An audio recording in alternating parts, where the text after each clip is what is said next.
안녕하세요. 예. 자, 이제 오늘부터는 레위기를 읽을 차례입니다.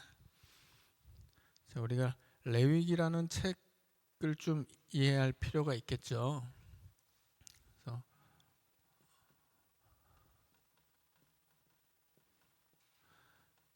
창세기부터 신명기까지를 모세 오경이라고 합니다. 이제 다섯 권, 모세가 쓴 5권의 책이라는 뜻인데 이것을 뭐 실제로 모세가 썼는지 안 썼는지 묻는다면 모세가 쓸 수는 없죠. 왜냐하면 모세가 죽은 이야기까지 모세 오경에 있기 때문에 이걸 모세가 썼다고 이야기하는 것은 좀 너무 무리가 있고요. 대신에 모세 오경에 모세라는 이름이 붙은 것은 모세의 권위를 부여하는 것입니다. 우리가 시편을 읽을 때도 시편 대부분 시편의 반 이상의 시에 다윗의 시라는 제목이 붙어 있지만 다윗의 시가 아니라고 그랬죠. 자, 다윗의 시라는 제목이 붙은 이유는 다윗의 권위를 주는 거예요. 그래서 이스라엘에서는 시를 대표하는 사람이 다윗이었기 때문에 이 시편에 나오는 시에다가 권위를 부여하기 위해서 다윗이라는 이름을 붙입니다. 그러니까 오늘날하고는 생각하는 방향이 틀리기 때문에 그래요. 오늘날에는 시를 누가 썼으면 그 저작권이 되게 중요하잖아요. 뭐 남이 쓴 시를 내가 쓴 것처럼 표절하면 큰일 나죠. 그런데 이 성경이 쓰여지던 시대는 전혀 다르거든요. 그래서 성경이 쓰여지던 시대에는 개인의 저작권은 전혀 중요하지 않아요. 왜냐하면 그 시절만 해도 개인 자체가 중요하지 않기 때문입니다. 그 시절에는 집단이 중요하거든요. 그래서 한 사람의 개인은 그가 어느 집단에 속해 있느냐가 중요했어요. 그래서 뭐 그 사람의 집안, 뭐 그 사람의 지파, 그 사람이 사는 마을, 뭐 그 사람이 속한 민족, 이런 게 그 사람 개인보다 훨씬 중요했거든요. 그래서 지금은 우리가 개인주의적인 사회를 살고 있기 때문에 저작권을 굉장히 중요하게 여기지만 그 옛날에는 개인은 집단에 소속된 것일 뿐이고 그 한 개인이 소속된 공동체 앞에서 개인은 거의 중요성이 없었어요.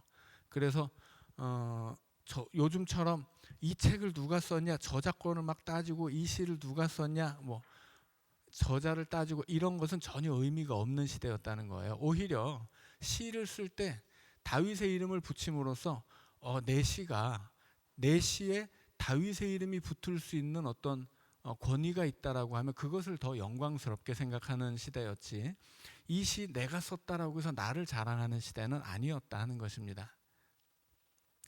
그래서 여기 붙은 모세도 모세는 우리는 이 책을 누가 썼느냐 그 저작권에 대해서 굉장히 신경을 쓰는데 이 시대에는 이게 전혀 중요한 문제가 아니었어요.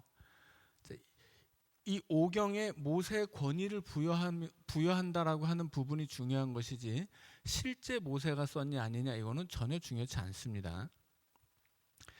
자, 아무튼 이 모세 오경이라는 책에는 뭐 창세기부터 출애굽기, 레위기, 민수기, 신명기가 있습니다. 그리고 이 신명기를 기준으로 해서 뒤에는 역사서가 붙지요. 신명기 뒤에 붙은 역사서는 신명기 역사서라고 불러요. 그래서 신명기의 관점으로 기록한 역사예요. 그러니까 신명기가 고백하는 신앙으로 기록한 역사라는 뜻입니다.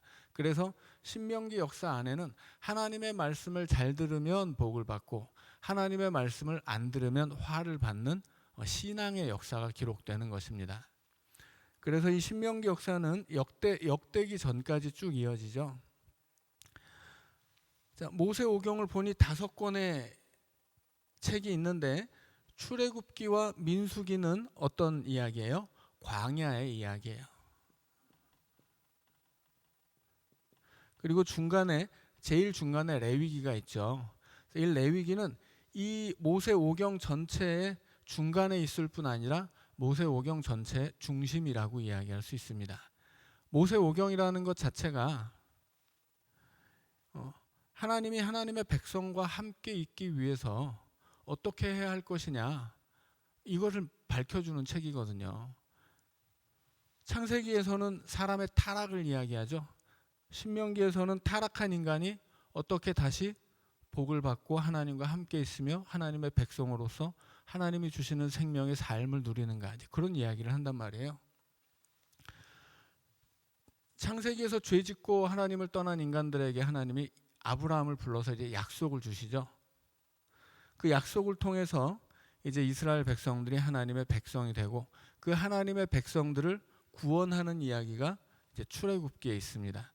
애굽에서 구원해서 데리고 나와서 가나안으로 데려가는데 그 광야의 이야기가 출애굽기와 민수기에 있고, 그 광야의 이야기에서 가장 중요한 사건은 뭐였겠어요?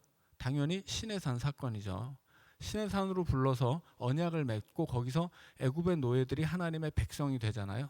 그래서 이 가나안을 향해 가는 광야의 길에서 있었던 가장 중요한 사건은 시내산 사건이에요.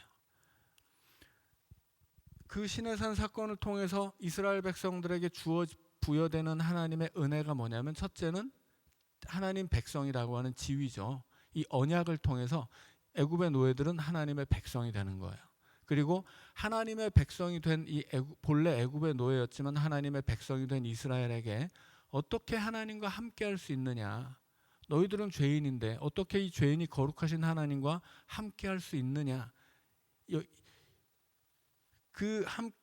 하나님과 하나님의 백성이 함께 하기를 위해서 주어지는 것들이 뭐예요? 첫째는 율법이었죠.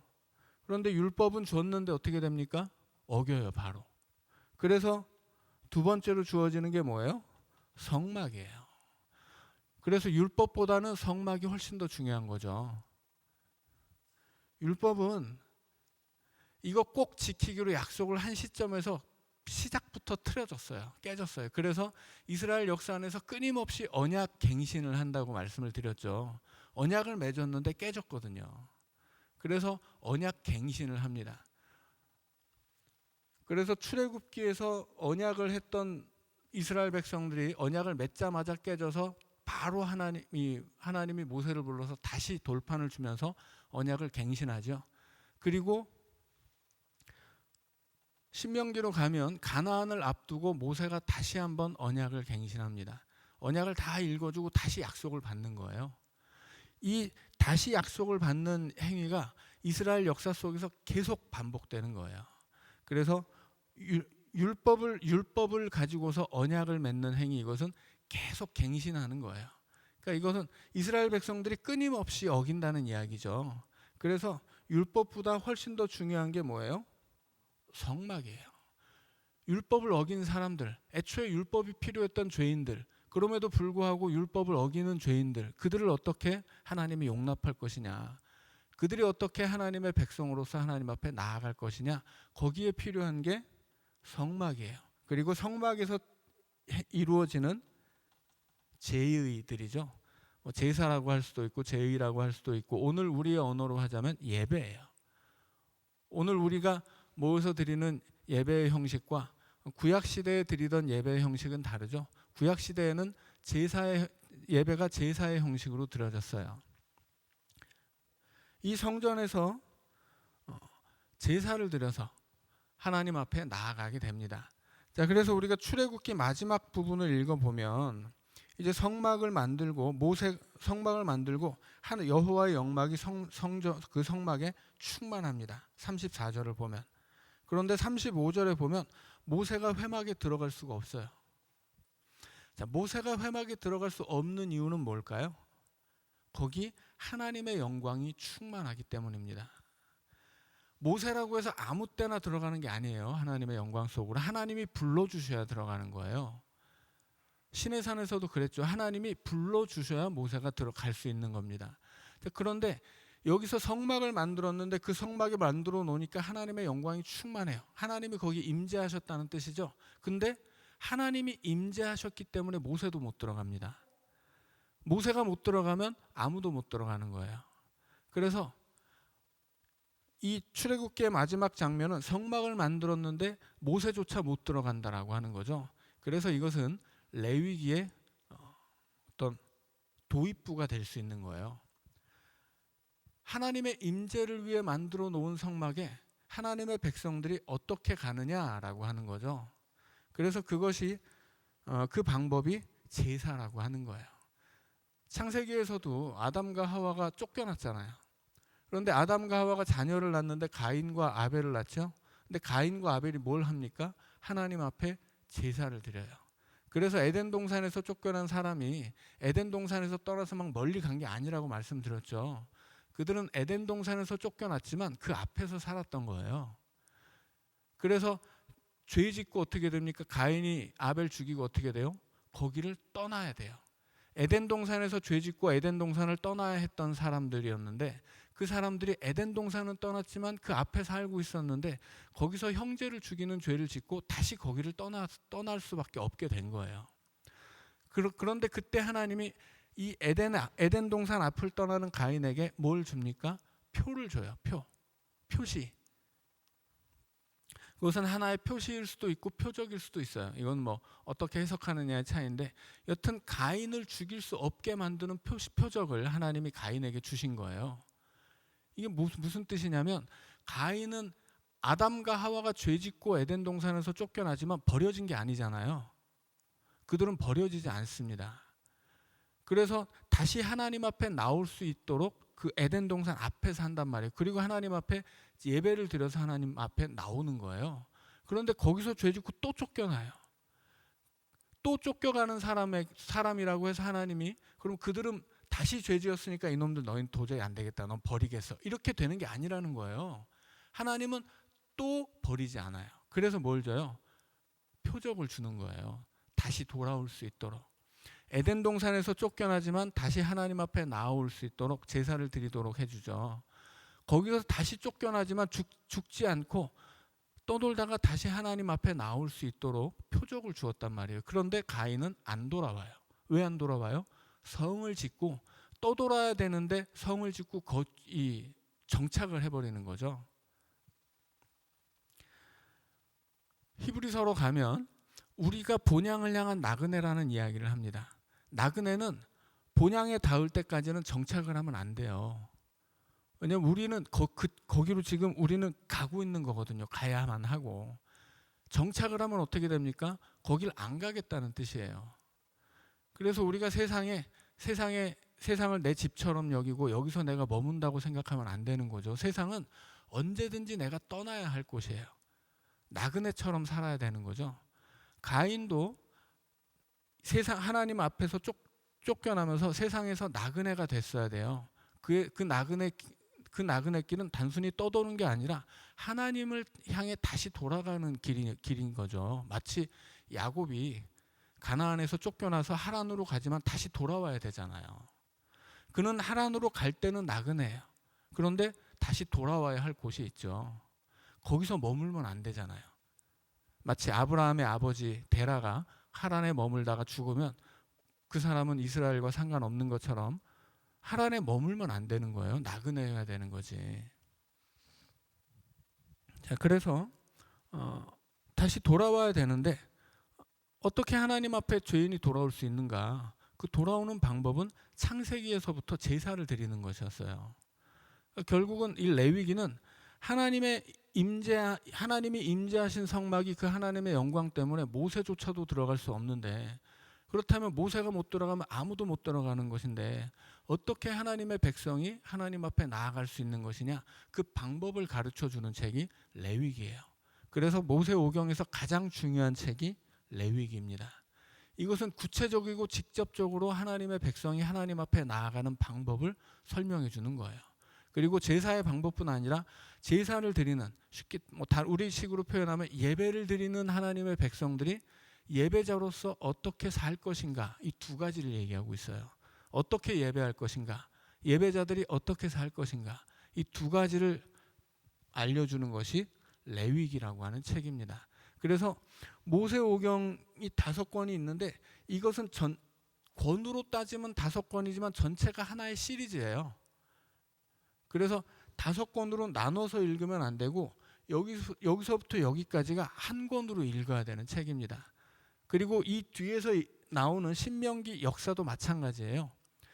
여기서 창세기에서부터 신명기까지 나오는 이 이스라엘 백성의 기본적인 신앙을 가지고서 자기들의 역사를 고백하는 책이 이 뒤에 나오는 신명기 역사거든요. 그래서 이 뒤에 나오는 신명기 뒤에 나오는 역사까지도 쭉 신명기 역사까지도 한 권의 책으로 읽어도 무방하다라고 하는 것이고, 그렇게 이어지는 책의 맥락을 이해하지 못하면 이 뒤에 이어지는 신명기 역사에 수많은 이야기가 나오잖아요. 그럼 그 수많은 이야기를 왜 하는 것이고 그 이야기의 저변에 뭐가 있는지를 모르면 오해할 수밖에 없겠죠. 그래서 이 앞에 나온 책에서 고백하는 신앙으로 뒤에 나오는 책들이 이 신앙으로 고백하는 이스라엘의 역사라고 하는 것을 이해할 수 있어야만 뒤이어서 나오는 이스라엘의 그 신명기 역사서에 기록되어 있는 많은 이야기들을 바르게 이해할 수 있는 거예요. 자, 아무튼 오늘 레위기를 시작하는데 이 레위기는 모세오경의 중간에 있을 뿐만 아니라 내용적으로도 중심에 있다라고 하는 것을 알 수 있어야 하고, 그리고 레위기가 말하고 싶은 것은 어떻게 하나님을 예배하느냐 뿐만이 아니라 하나님을 예배하는 예배자들이 어떻게 살아야 하느냐라고 하는 부분이다라고 하는 것을 이해하시면 되겠습니다.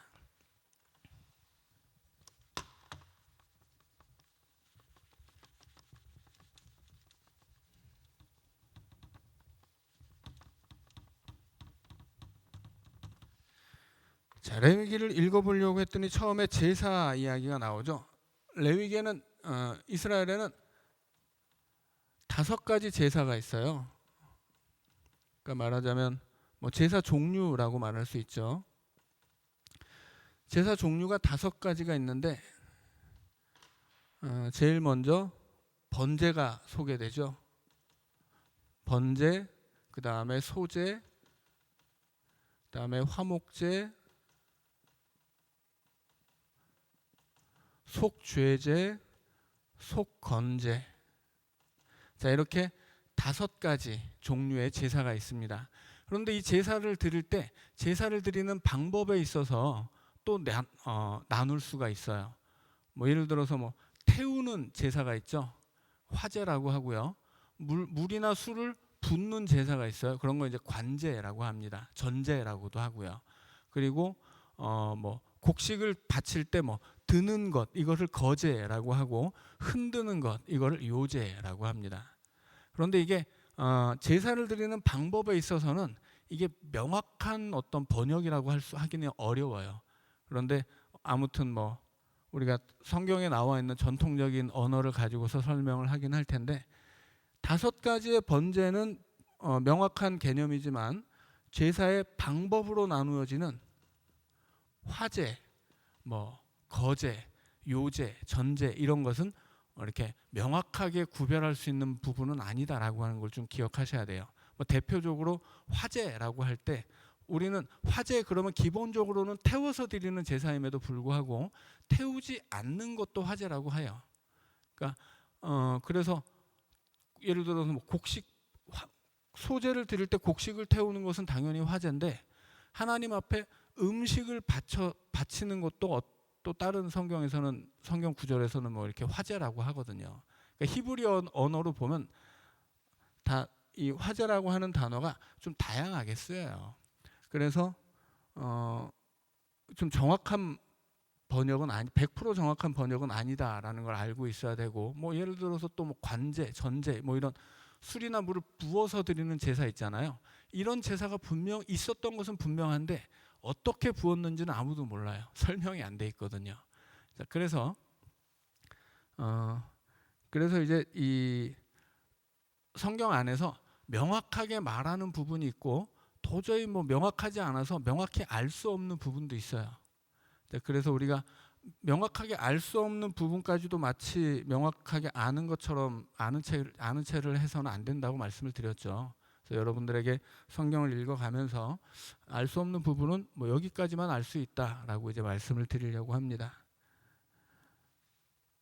자, 그런데 레위기 9장으로 가면 레위기 앞부분에서 제사를 설명할 때 순서는 이렇게 나와요. 그런데 실제로 9장으로 가서 아론이 제사를 드릴 때는 순서가 좀 바뀝니다. 그래서 이 2가지가 앞으로 와요. 그래서 이게 이제 종류로 따지면 5개인데 세트로 묶어보면 3종류가 됩니다. 속죄제와 속건제가 한 세트고 번제와 소제가 한 세트예요. 자, 그래서 이 제사를 5종류로 나눌 수도 있고 3종류로 나눌 수도 있어요. 세트로 묶으면. 그런데 예를 들어서 이게 세트가 어떤 개념이냐면 번제로 바칠 때는 여러 가지 제물이 있지만 가장 번제의 대표적인 제물은 뭐예요? 소예요. 소. 근데 아무나 소를 바칠 수는 없죠. 비싸니까. 오늘날에도 소는 너무 비싸서 함부로 잡아먹을 수가 없어요. 그래서 소를 사주면 무슨 돼지고기를 사주는 데까지가 호의고 소를 사주는 것은 그것이 호의가 아니다 이런 이야기도 있죠. 비싸니까. 그래서 이 시대에는 이루 말할 수가 없이 비싼 것이 소였죠.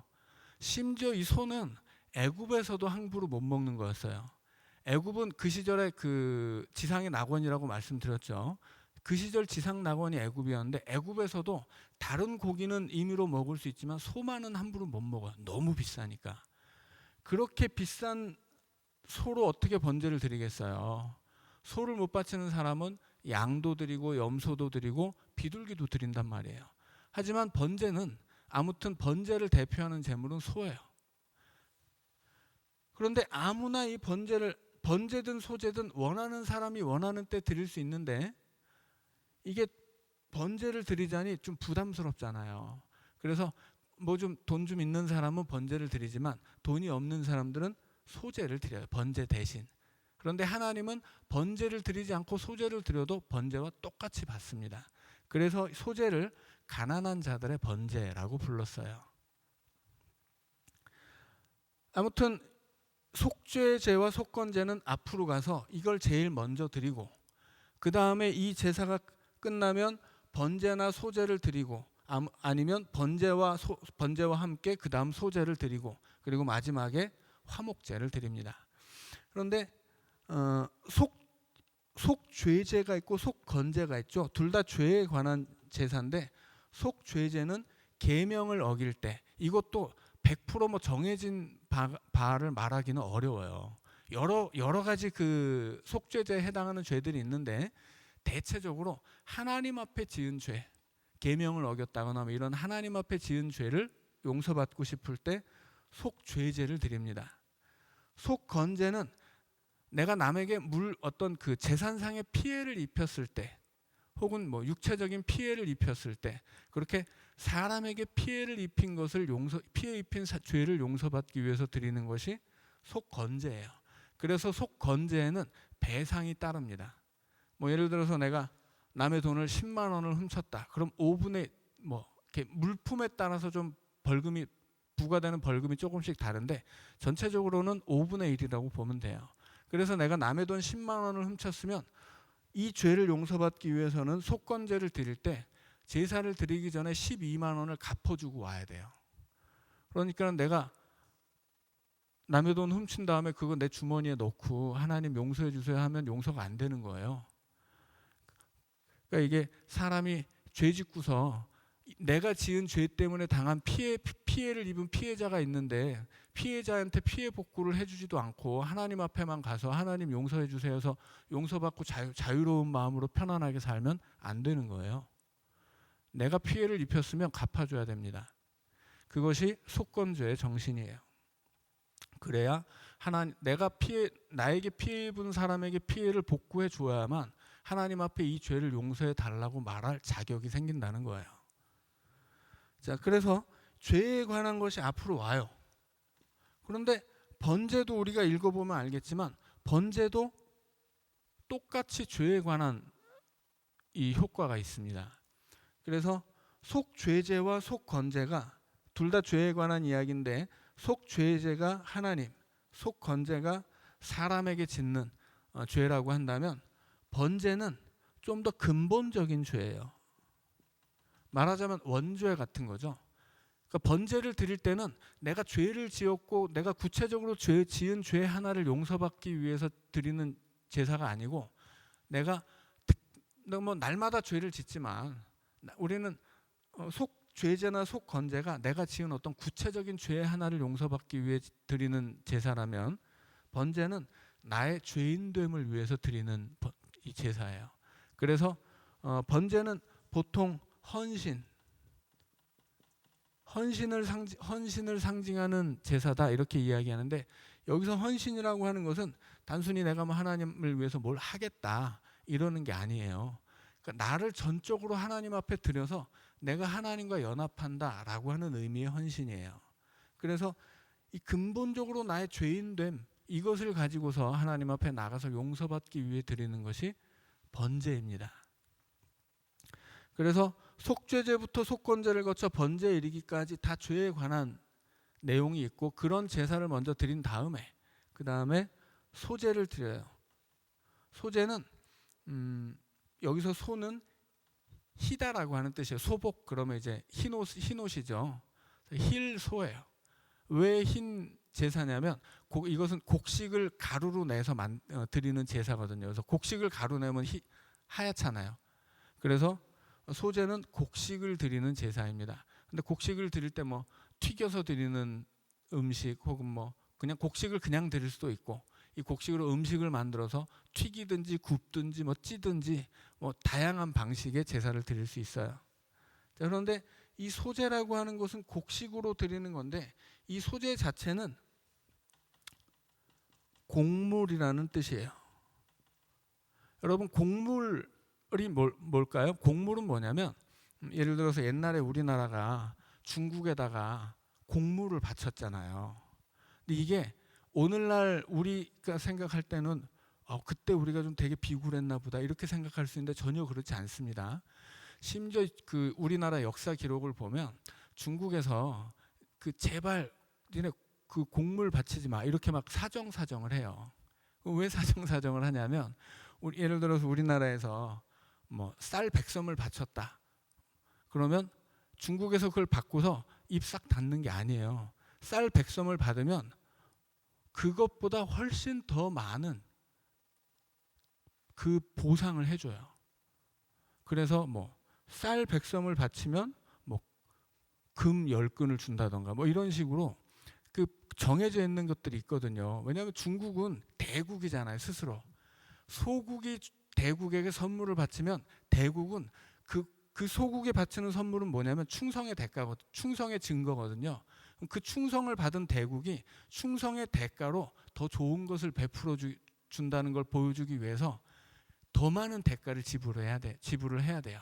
그래서 우리나라에서 그 대가를 받아내려고 사신을 끊임없이 보냅니다. 그래서 심지어 중국으로 이렇게 한 명 가면 바로 뒤에서 이 사신단이 쫓아가서 바치고 있을 때 그 옆에 국 옆에 대기하고 있어요. 그래서 나오면 바로 들어가요.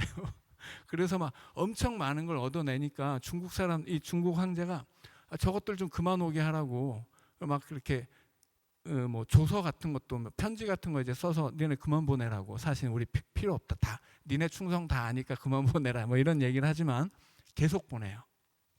그래서 중국을 엄청 뜯어먹는데 그런 식으로 바치는 게 곡물이에요. 자, 하나님께 곡물을 바칠 때도 똑같습니다. 왜 하나님께 곡물을 바치느냐? 다른 말로 하면 이 곡물은 다르게 번역을 하면 선물이에요. 근데 사람이 하나님께 선물을 드리잖아요. 그럼 하나님이 가만히 계시겠어요? 더 좋은 걸 주세요. 그래서 번제를 통해서 나의 전부를 하나님 앞에 드린 다음에 그 다음에 하나님께 선물을 드려요. 이 선물은 대단히 의도적이에요. 하나님, 제가 이거 드릴 테니까 저에게 좀 더 좋은 거 좀 주세요. 이런 뜻으로 드리는 게 소제예요. 그래서 번제를 드리기 어려운 형편의 사람들은 소제라도 드립니다. 왜? 내가 드릴 것은 별것 없지만 또 하나님이 나에게 주실 것은 대단한 것이거든요. 그래서 하나님 앞에 나의 충성, 내 모든 것, 하나님을 사랑하는 나의 마음 전부, 이것을 소제의 제물로 드리고, 그리고 하나님이 주실 은혜를 기대하는 거예요. 당연히 내가 바치는 것보다 하나님이 주시는 것은 더 큽니다. 하나님은 그렇게 이 소제를 드리도록 한 거예요.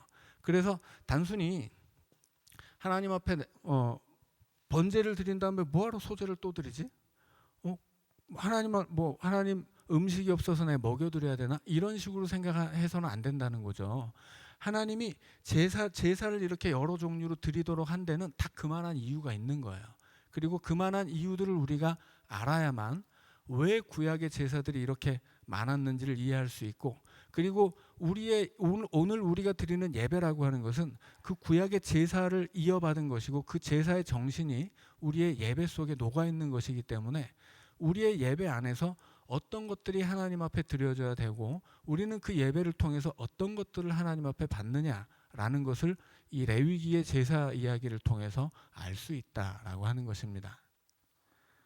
설명을 하다 보니까 30분이 거의 다 가버렸네요.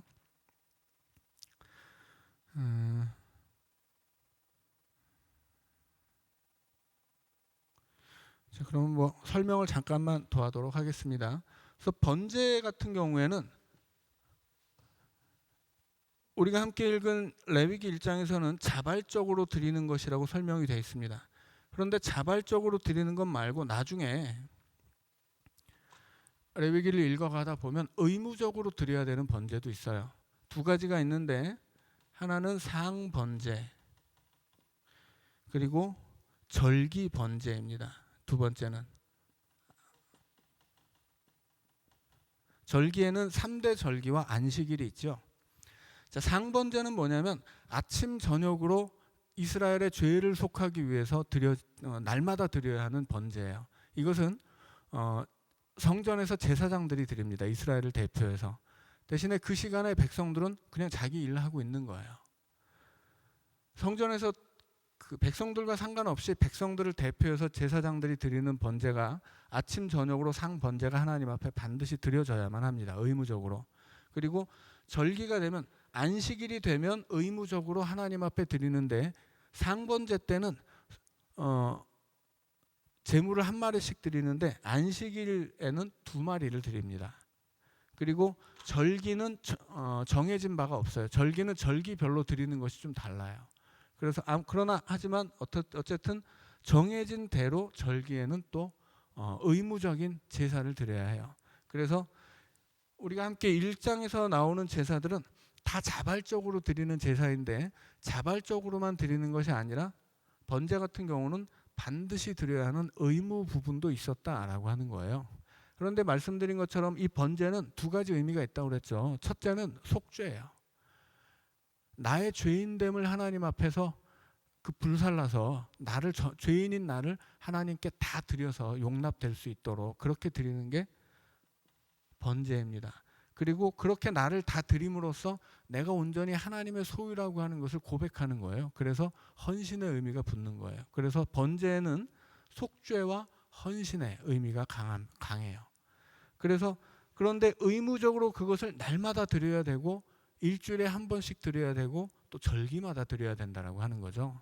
그래서 이것은 우리가 하나님 앞에 내 죄를 고백하고 용서받는 것, 그리고 하나님 앞에 나의 헌신을 다짐하는 것, 이것이 자발적으로만 이루어지는 것이 아니라 대단히 정해진 때에 의무적으로 드려져야 하는 일이라고 하는 것을 말하는 것입니다. 그래서 오늘 우리도 그렇게 하나님 앞에 나의 죄를 내가 하나님 앞에 회개하고 그리고 내가 하나님 앞에 헌신하기를 다짐하는 일들이 이렇게 의무적으로 마치 그것이 하루에 3끼를 못 먹어도 최소한 한 끼는 먹듯이 그렇게 날마다 우리가 하나님 앞에 해야만 하는 의무적인 일이라고 하는 것을 기억하자 말씀을 드렸습니다. 자, 그러면 여기까지 이야기하고 우리 3분만 쉬었다가 레위기를 읽어가도록 하겠습니다.